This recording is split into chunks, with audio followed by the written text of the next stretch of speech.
Hi everyone, welcome to TAF Supermax.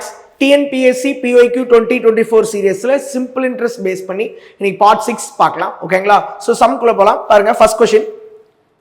When the rate of interest in a bank is reduced from 5% to 4%, comma, a man deposits rupees 2000 more and his annual income remains the same.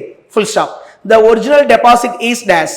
ஒரு வங்கியின் வட்டி விகிதம் 5% இருந்து 4% குறையும் போது, comma, ஒருவர் ரூபாய் 2000 அதிகமாக முதலீடு செய்வதன் மூலமாக அவரின் ஆண்டு வருமானம் குறையாமல் உள்ளது எனில் அவரின் உண்மையான முதலீடு என்ன? இது சிம்பிளா ஃபர்ஸ்ட் क्वेश्चन அண்டர்ஸ்டாண்ட் பண்ணிக்கணும். என்ன சொல்ல வராங்க அப்படின்னா, ரேட் ஆஃப் ஒரு பேங்க்ல நான் ஒரு அமௌண்ட்டை முதலீடு பண்ணியிருக்கேன்ப்பா, ஏதோ ஒரு அமௌண்ட் அது தெரியல.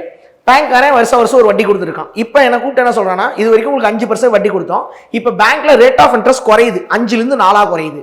இப்போ இது வரைக்கும் உங்களுக்கு ஒரு இன்ட்ரெஸ்ட் நாங்கள் வருஷம் பே பண்ணோம் இல்லையா, அதே இன்ட்ரெஸ்ட் நீங்க மறுபடியும் வேணும்னு நினைச்சீங்கன்னா நீங்க முன்ன எவ்வளவு டெபாசிட் பண்ணீங்களோ அதை விட அதிகமாக, அதோட இன்னும் 2000 ரூபாய் சேர்த்து டெபாசிட் பண்ணணும். அப்பதான் இதுக்கு முன்னாடி ஒரு உங்களுக்கு புரியுங்கிறதுக்காக சொல்றேன். ஃபார் எக்ஸாம்பிள் வருஷம் வந்து ஒரு 5000 ரூபாய் வட்டியா வாங்கிட்டு இருக்கோம்னு வச்சுக்கோங்க. இப்போ பேங்க்காரன் கூப்பிட்டு அதே 5000 ரூபாய் வருஷம் வட்டியா உங்களுக்கு வரணும்னு நினைச்சீங்கன்னா, இப்போ வட்டி வீதம் குறைஞ்சிருச்சு, ஒரு 2000 ரூபாய் சேர்த்து டெபாசிட் பண்ணீங்கன்னா அதே வட்டி வரும், இல்லைன்னா வராதுங்கிறான். ரைட்டா? இப்போ கேள்வி, அப்பனா ஆரம்பத்துல நம்ம முதலீடு பண்ண தொகை என்ன? இதுதான் கொஸ்டின். ரைட்டா? சோ பாருங்க, சிம்பிளான ஒரு கொஸ்டின் தான். ஃபார்முலா என்ன? Simple interest equal to PNR by 100. சரி, இப்போ நான் முன்ன என்ன அமௌண்ட் டெபாசிட் பண்ணி வச்சிருந்தேன் தெரியாது, அதான் கண்டுபிடிக்க சொல்றான். அதை எக்ஸ்ன்னு வச்சுக்கிறேன். ரைட்?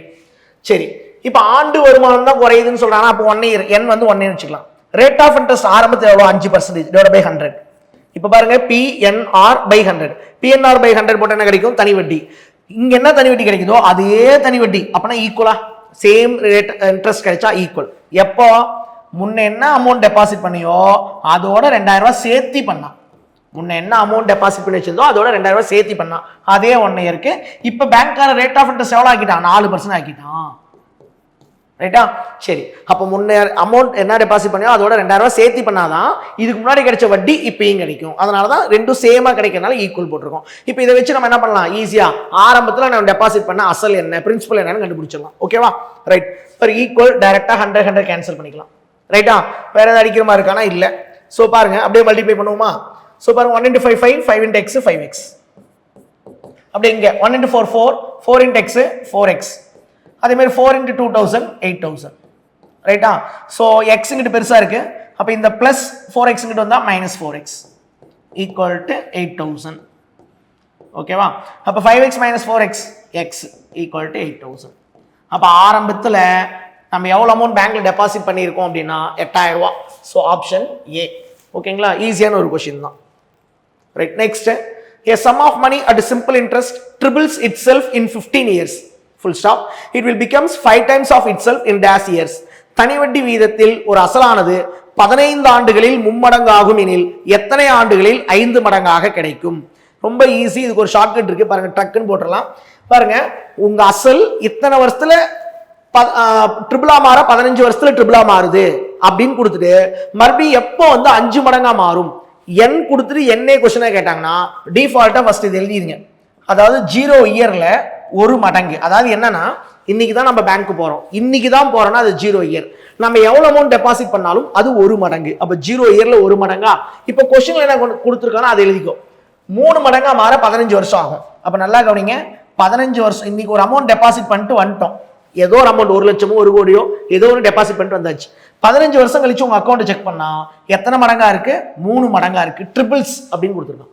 இப்ப கேள்வி, அப்போ நீங்க எத்தனை வருஷம் கழிச்சு போனா உங்க அமௌண்ட் 5 மடங்கா இருக்கும்? இதுதான் கேள்வி. ரொம்ப ஈஸி. இந்த கேப்ல, இந்த கேப் எத்தனை வருஷம்? டெபாசிட் பண்ணதுல இருந்து 15 வருஷம் கழிச்சு போய் பார்த்திருக்கோம். அப்படின்னா 15 வருஷம் கேப். எவ்வளவு ஆட் ஆயிருக்கு? 2 மடங்கு. நம்ம டெபாசிட் பண்ணது எவ்வளவு அமௌண்ட் டெபாசிட் பண்ணா அது 1 மடங்கு தான். 1. இப்போ 3 மடங்கா இருக்குன்னா எவ்வளவு ஆட் ஆயிருக்கு? 2 மடங்கு ஆட் ஆயிருக்கா? அப்போ இன்னொரு 15 வருஷம் எவ்வளவு? 30 வருஷம். Same gap. ஓகேவா?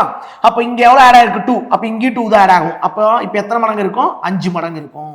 அப்ப 5 மடங்கா மாற எத்தனை வருஷம் ஆகும் அப்படின்னா 30 வருஷம். சிம்பிளா போட்டுக்கலாம். ஓகேவா? ரைட். அடுத்து, at what rate of percentage per annum will a sum of money double in 16 years? ஒரு குறிப்பிட்ட தொகை ஆண்டிற்கு எந்த வட்டி வீதத்தில் இருந்தால் அந்த தொகை 16 வருடங்களில் 2 மடங்கு ஆகும்னு கேட்டிருக்காங்க. பாருங்க போன கொஸ்டின் n கொடுத்துட்டு என்ன கேட்டாங்களா, இது அப்படி கிடையாது, n கொடுத்துட்டு r கேட்டிருக்காங்க. இதுக்கு ஒரு ட்ரிக்ஸ் இருக்கு. என்ன அப்படின்னா நல்லா கவனிங்க, எத்தனை மடங்கா மாறுது அப்படின்னு சொல்றான்னு பாருங்க. டபுள் அப்போ 2, எத்தனை மடங்கு மாறினாலும் அதுல இருந்து ஒன்று மைனஸ் பண்ணிடுங்க. ட்ரிபிள்னா 3 - 1, ஓகேவா? டபுள்னா 2 - 1, எத்தனை மடங்கா மாறினாலும் அதுல இருந்து ஒன்று கம்மி பண்ணிட்டு இன்ட்டு 100 டிவைட் பை n கொடுத்துருந்தா n போட்டுக்கோங்க. சம்டைம் என்ன பண்ணுவான், r கொடுத்துட்டு n கேட்பாங்க, அப்ப n இங்கே வச்சுக்கோ, r இங்கே போட்டுரும், அவ்வளவுதான். ரைட்டா? So 2 - 1 1 into 100 divide by n எத்தனை வருஷத்துல 16 இயர்ஸ் அப்படின்னு கொடுத்துருக்காங்க, 16 வருஷம். பாருங்க 4ஆல் அடிச்சா 25, இதை 4ஆல் அடிச்சா 4 தடவை. ஸோ இப்போ என்னது 25/4. ஆப்ஷன் எல்லாமே பாருங்க, எல்லாமே மிக்ஸ்டு ஃப்ராக்ஷனாக இருக்கா? ஸோ கலப்பை நம்ம மாற்றலாமா?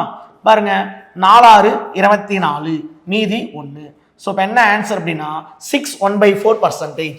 ஸோ ஆப்ஷன் அப்படின்னு சொல்லி பார்த்தோன்னா டி ஆன்சர். ஓகேங்களா? Right. Next question. A principal becomes rupees 20,100 at the rate of 10% in 5 years. Full stop. Find the principal. ஒரு அசல் தொகை ஆண்டுக்கு 10% வட்டி விதத்தில் 5 ஆண்டுகளில் ரூபாய் 20,100 உயர்ந்தது எனில் அசலை காண்கன்னு கொடுத்துருக்காங்க. ரைட். இது என்னது? Total amount. அப்ப பிரின்சிபல் கண்டுபிடிக்கணும். டோட்டல் அமௌண்ட்ல என்ன இருக்கும்? பிரின்சிபல் பிளஸ் இன்ட்ரெஸ்ட் ரெண்டும் சேர்ந்தது தான் டோட்டல் அமௌண்ட். பிரின்சிபலை நம்ம பர்சன்டேஜ் எப்படி சொல்லுவோம்? ஆல்வேஸ் 100% சொல்லுவோம். ரைட்டா? சரி. இன்ட்ரெஸ்ட் ரேட் ஆஃப் இன்ட்ரெஸ்ட் எவ்வளோ? 1 இயருக்கு 10%. எத்தனை வருஷம் ஆயிடுச்சு? 5 வருஷம். ரைட்டா? தெரிஞ்சா டைரக்டா 50 போடு, ஒன்றும் பிரச்சனை இல்லை. ஸோ இது ரெண்டும் சேர்ந்து டோட்டல் அமௌண்ட் எவ்வளோ? 20,100, 20,100 ரூபா. ரைட்டா? சரி கவனி. ஸோ அசல் 100%, 10 × 5 50, இது ரெண்டும் சேர்ந்து 20,100. ரைட். இதை ஆட் பண்ணா 150%. அப்போ 150% தான் 20,100. நமக்கு என்ன வேணும்? அசல். அசல் எப்பவுமே எத்தனை பர்சன்டேஜ்? 100%. அசல் எப்பவுமே எத்தனை பர்சன்டேஜ்? 100%. ரைட். இது சிம்பிளை பண்ணலாமா? பாருங்க, ஒரு ஜீரோக்கு ஒரு ஜீரோ கேன்சல் பண்ணிக்கலாம், ஒரு ஜீரோ கேன்சல். ரைட். இது 5ஆல் அடிச்சா 3 தடவை. ரைட்டா? சரி. அப்ப இதை 5ஆல் அடிச்சா என்ன ஆகும்? 5 20, 0 I 2 10, 3 ஒரு தடவை. இதை 3ஆல் அடிச்சா 4ல ஒரு 3 இருக்கும், மீதி 1 10, 3 9, மீதி 1 12. ஸோ 3 12. ரைட்டா? சரி. இந்த 1 100ஆல் மல்டிப்ளை பண்ணா 100.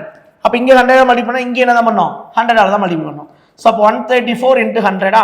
ஸோ அப்படியே 2 ஜீரோ சேர்த்திக்கோங்க. அப்போ 13,400. ஓகேங்களா?